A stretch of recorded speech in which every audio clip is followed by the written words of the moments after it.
जय श्री राम दोस्तों, जय बालाजी महाराज। कहानी अच्छी लगे तो चैनल को सब्सक्राइब जरूर कर लें ऐसी ही धार्मिक कहानी सुनाने के लिए। मशहूर नीम करोली बाबा देश ही नहीं विदेशों में भी प्रसिद्ध हैं। दिनों दिन उनके भक्तों और मानने वालों की संख्या बढ़ती जा रही है। नैनीताल के करीब स्थित कैची धाम में नियमित तौर पर श्रद्धालु बाबा के मंदिर में उनके दर्शन के लिए आते हैं। 50 साल पहले 11 सितंबर के ही दिन बाबा नीम करोली का निधन हो गया था। हम जानेंगे कि उनकी मृत्यु कैसे हुई। बाबा नीम करोली ऐसे संत के तौर पर याद किए जाते हैं जो सादा जीवन जीते थे और लोगों को अच्छे काम के साथ सादा जीवन जीने के लिए प्रेरित करते थे।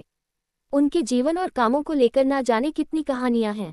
उनसे जुड़े लोग बताते हैं कि बाबा ने उनके जीवन को कैसे बदल दिया या किस तरह बाबा ने उनको संकट में राह दिखाई।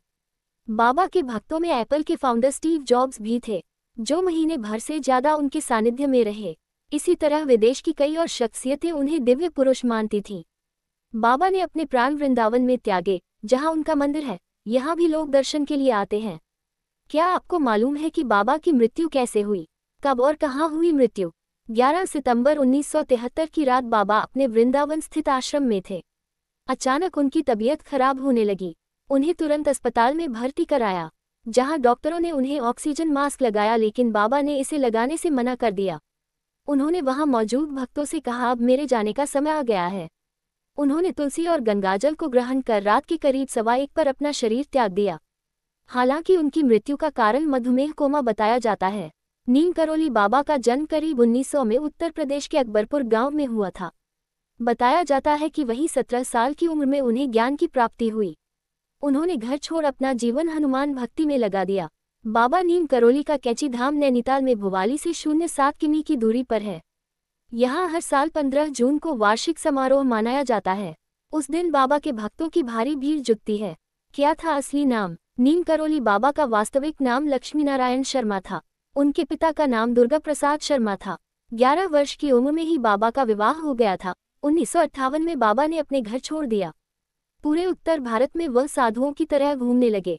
तब वह लक्ष्मण दास, हांडी वाले बाबा और तिकोनिया वाले बाबा जैसे कई नामों से जाने जाते थे।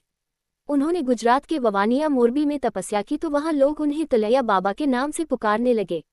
कैसे कहे जाने लगे बाबा नीम करोली। एक बार बाबा फर्स्ट क्लास कंपार्टमेंट में सफर कर रहे थे। जब टिकट चेकर आया तो उनके पास टिकट नहीं था। तब उन्हें अगले स्टेशन नीम करोली में ट्रेन से उतार दिया गया। बाबा थोड़ी दूर पर अपना चिपटा धरती में गाड़कर बैठ गए। गार्ड ने ट्रेन को हरी झंडी दिखाई, लेकिन ट्रेन 1 इंच भी आगे नहीं हिली। बाद में बाबा से माफी मांगने के बाद उन्हें ससम्मान ट्रेन में बिठाया गया। उनके बैठते ही ट्रेन चल पड़ी। तभी से बाबा का नाम नीम करोली पड़ गया। तब आए कैची धाम पहली बार।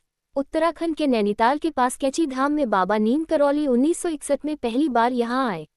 उन्होंने अपने पुराने मित्र पूर्णानंद जी के साथ मिलकर यहाँ आश्रम बनाने का विचार किया। आश्रम की स्थापना 1964 में की गई। भक्तों में Steve jobs, mark Zuckerberg. Neem Karoli Baba के भक्तों में एप्पल के मालिक स्टीव जॉब्स, फेसबुक के मालिक मार्क जुकरबर्ग और हॉलीवुड एक्ट्रेस जूलिया रॉबर्ट्स का नाम लिया जाता है। कहा जाता है कि इस धाम की यात्रा करके उनका जीवन बदल गया। बाबा पर विदेशी भक्त ने लिखी किताब।